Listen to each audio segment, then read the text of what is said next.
Isa sa duha ka tricycle driver nga nagapalumbaan ay sa Sumag Road, Bacolod City, nasamaran matapos nakabunggo sa canter nga nag-U-turn. Yaring balita nga aton gintutukan exclusive.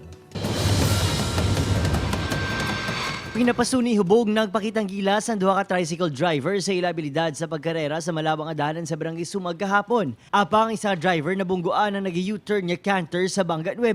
Gintipunan sa mga usyoso ang biktima nga napilasan sa ulo. Gilayon naman ini ginbuligan sa isa ka residente nga may ihibalo sa first aid. Ting isa ang siya niyo ma-overtake na diyo. Kaya hindi sa overtake man di ka nakauna tong isa. Nagkwansaw na balik sa luwat sa wala diyo. Dito kay alang sa mo no. Dugang sa driver nakibot sinis ang hinaligin sa Ruso ang insalakyan sa tricycle ni Tranquilino Tingson, 62 anyos ang barangay Kabog, bangod mahinay man ang iya pag U-turn. Kita ko nga nag-overtake na diwa.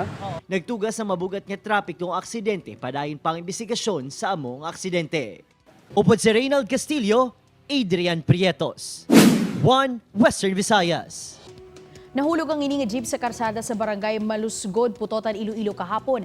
Ang jeep ang ginapanagihan sang pamilya Solivio sa Santa Barbara kag sakay sini ang 15 ka mga pasahero. Suno sa Putotan Police, papauli na ang pamilya sang nadulaan sang kontrol sa manibela ang driver nga si John Solivio. Sa baylo nga brake pedal, natapakan sini ang gas pedal rason nga nagdiretso ini sa kurbada nga bahin sang dalan kag nahulog.